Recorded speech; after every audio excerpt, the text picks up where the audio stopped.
Okay, so as you saw the lathe on the truck, it was awfully heavy, and I decided to take it apart before I brought it down.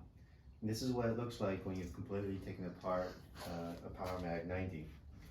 And on the websites you see a lot of groups talking about how to take apart a lathe. And I wanted to kind of leave it like this to give you an idea of what has to be done to take a lathe apart. And that's basically taking the lathe, separating the lathe from the cabinet.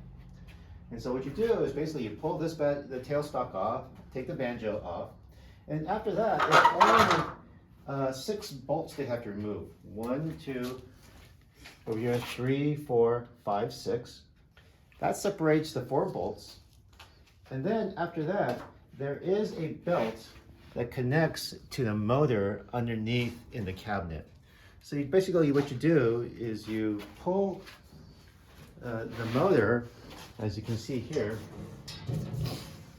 you lift the motor up, remove, loosen off, that takes the tension off the belt, and you pop the belt off.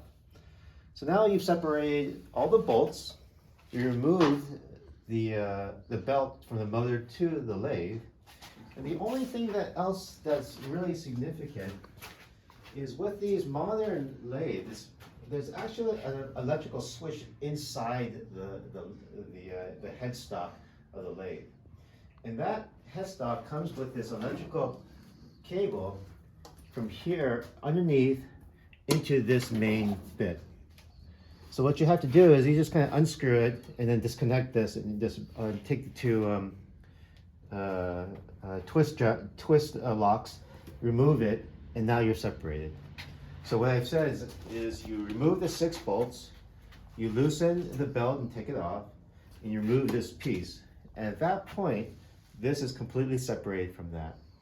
And the way I kind of jacked it up is I used a little, a wedge in between them, kind of pushed it up, and it was separated, and they come off really easily. Now, even then, this thing still is about 350 pounds, so it's not a trivial matter to lift this thing up.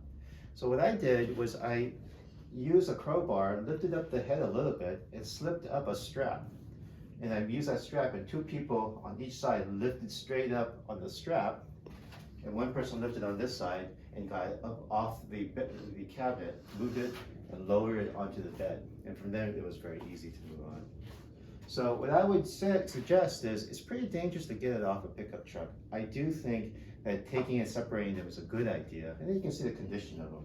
And it took me, I don't know, 15 minutes once I knew what I was doing to take off loosen those various pieces, and it was really easy.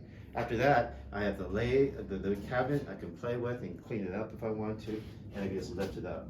And as you can see, right now, I have this lathe stood up on some jacks right here and then in the front, and I use that there just so that I can kind of clean this up, do any kind of maintenance as I need it for it.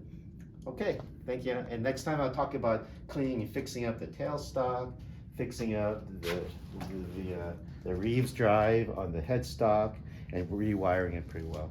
Thanks. Bye.